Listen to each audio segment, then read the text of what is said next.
જય શ્રી કૃષ્ણ મિત્રો, bank Nifty પ્રિડિક્શનમાં આપ સર્વેનું હાર્દિક સ્વાગત છે.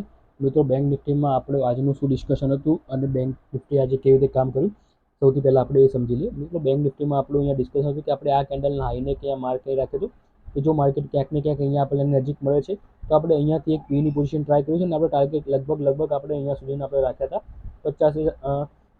50,200 સુધીના આપણે ટાર્ગેટ ત્યાં રાખ્યા હતા. તો મિત્રો જોશો, બેંક નિફ્ટી આજે એકદમ સુપર બુલિશ હતું ને એની સામે હું તમને બતાવીશ નિફ્ટી 50નો તમને જો ચાર્ટ બતાવીશ 5 મિનિટનો. આ નિફ્ટી 50નો ચાર્ટ છે તો તમે જોશો નિફ્ટી 50 એકદમ વીક હતું.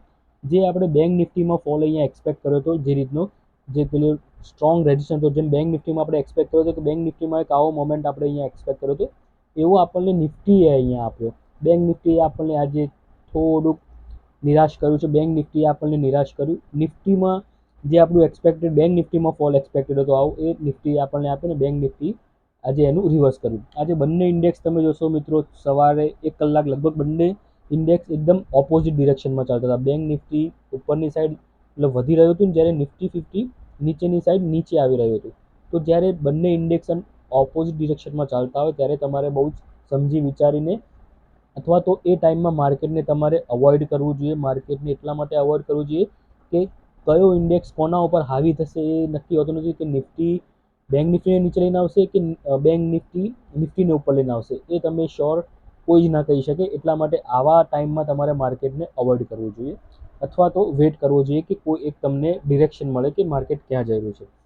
તો ડેફિનેટલી આપણે મોર્નિંગમાં જે બેંક નિફ્ટીની સ્ટ્રેટેજી હતી એ આજે સક્સેસફુલ નહીં રહી. આપણું જે થોટ પ્રોસેસ હતી એના કરતાં બેંક નિફ્ટી આજે એકદમ વિપરીત ટ્રેડ કર્યો. આપણું બીજું એક એનાલિસિસ એ હતું કે જો માર્કેટ જે ઓલ ટાઈમ હાઈ છે, મતલબ એને જો ક્રોસ કરે છે તો આપણા ટાર્ગેટ્સ લગભગ 50,000 સુધી આપણે ટાર્ગેટ જે રાખ્યો હતો એ ઓલમોસ્ટ આપણે સમજો ને કે 50,566 ની ઉપર આપણે કોલની પોઝિશન લેવાની. 50,600ની ઉપર આપણે વિચાર્યું હતું કે 50,600ની ઉપર જશે તો આપણે લઈશું, તો આપણને 50,900 સુધીના ટાર્ગેટ્સ આપણે અહીંયા એક્સપેક્ટ કર્યા હતા.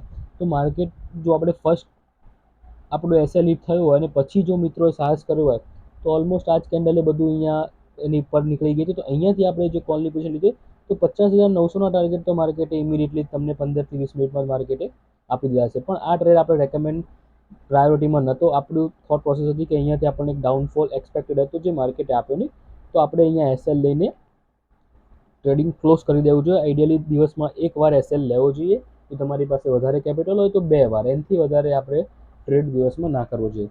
આવતીકાલ માટે બેંક નિફ્ટીમાં કેવી રીતે આપણે કામ કરી શકીએ તો એના વિશે આપણે સમજી લઈશું. મિત્રો, આજનું તમે જોશો કે માર્કેટ ઓલમોસ્ટ જેટલું ઉપર ગયું ઓલમોસ્ટ એટલું ને એટલું પાછું તમે જોશો કે એનું 50%નું માર્કેટ રિવર્સ આવી ગયું. આજનું જો તમે ચાર્ટ જોશો તો આજનું શરૂઆતનું 1 કલાક હતો માર્કેટ સુપર બુલિશ. પછી નિફ્ટી 50 જે વીક હતું એના કારણે માર્કેટ બેંક નિફ્ટી બી થોડું વીક આવ્યું. ફરી પાછું નિફ્ટી બેંક નિફ્ટી મોમેન્ટમમાં આવ્યું ને એનો ઓરિજિનલ મોમેન્ટમ કન્ટિન્યુએશનમાં રાખ્યો અને ફરું એન્ડમાં પાછું બેંક નિફ્ટી આવી રીતના નીચે આવ્યું. તો માર્કેટ આવી રીતે પેટર્ન બનાવીને ઉપર જઈ રહ્યું છે. તો આવા પેટર્નમાં આપણે ઓછી ક્વોન્ટિટીમાં મોટા ટાર્ગેટ્સ માટે આપણે બેસી શકીએ છીએ. આવામાં તમને માર્કેટ્સ આવી મોમેન્ટમ હોય ત્યારે માર્કેટ તમને આરામથી 600 થી 700 પોઈન્ટ માર્કેટ આપી શકે છે. પ્રીમિયમમાં 600 થી 700 પોઈન્ટ આપી શકે છે. તો તમે એક લોટમાં બી કામ કરો તો બી તમે આરામથી 7 થી 9,000 રૂપિયા દિવસના કમાઈ શકો છો. એક લોટમાં, ખાલી એક લોટનો પાવર છે આ. 7 થી 9,000 રૂપિયા તમે એક લોટમાં કમાઈ શકો છો આવા માર્કેટમાં. તો મિત્રો, હંમેશા યાદ રાખવું કે એક લોટમાં તમારે કામ કરવું જોઈએ શરૂઆતમાં, જ્યારે તમને ટ્રેડિંગમાં 100% કોન્ફિડન્સ હોય અથવા તો તમારી પાસે કેપિટલ એટલું બધું હોય કે તમને લોસ થાય તો એનાથી ફરક ના પડે, તો તમારે એક કરતાં વધુ લોટથી કામ કરવું જોઈએ. આવતીકાલ માટેની એકદમ આપણે સ્ટ્રેટેજી સિમ્પલ રાખીશું. મિત્રો, કાલે કોઈ પણ સંજોગોમાં પીની પોઝિશન આપણે આ પોઈન્ટની નીચે વિચારીશું. આ જે કેન્ડલનો જે લો આવ્યો છે, આ કેન્ડલનો લો આ એક સ્ટ્રોંગ સપોર્ટ તરીકે કામ કરશે. આ 1, 2, 3 આ 3 પોઈન્ટ જે છે, આ 4 પોઈન્ટ એ એક સ્ટ્રોંગ સપોર્ટ અને રેઝિસ્ટન્સ તરીકે કામ કરશે. તો કોઈ પણ પીની પોઝિશન આપણે આ પોઈન્ટની નીચે જ વિચારીશું અથવા તો નહીં વિચારીએ. ઇનફેક્ટ આપણે કાલના માટે આપણું 80% જે વ્યૂ હશે એ કોલની સાઈડ હશે 80%, અને 20% આપણે પીની બાજુ થોડુંક આપણે રાખીશું. આપણું ક્યાંય બી આપણને માર્કેટ એક ડીપ આપે 200-300 પોઈન્ટ, ત્યાંથી આપણે કોલના વિશે જ વિચારીશું. તો માર્કેટ કાલે ક્યાંય બી ઓપન થાય, અહીંયા ગેપ અપ ઓપન થાય, અહીંયા ઓપન થાય કે અહીંયા ઓપન થાય, તો અહીંયાથી આપણે કોલની પોઝિશન ડેફિનેટલી ટ્રાય કરીશું.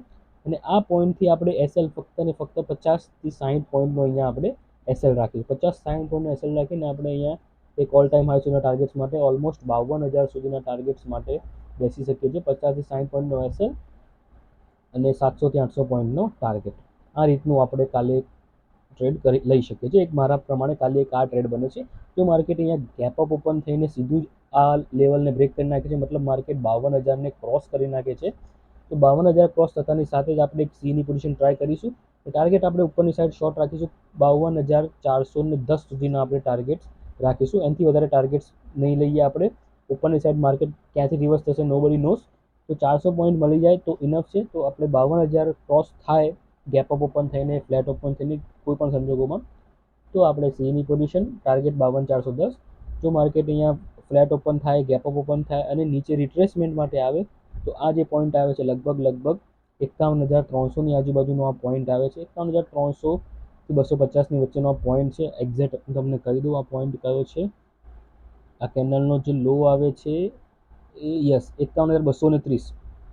તો 51,230 આ જે પોઈન્ટ છે 51,230ની આજુબાજુથી આપણે કોલની પોઝિશન ટ્રાય કરીને અહીંયાથી 50 થી 60 પોઈન્ટ એસએલ સાથે આપણે એક મોટા ટાર્ગેટ્સ માટે બેસી શકીશું. તો આશા રાખું છું મિત્રો આજનો એનાલિસિસ તમને ગમશે. મિત્રો વિડીયો ગમે તો ચોક્કસ તેને લાઇક કરજો, ચેનલ સબસ્ક્રાઈબ કરજો. Thank you. જય શ્રી કૃષ્ણ.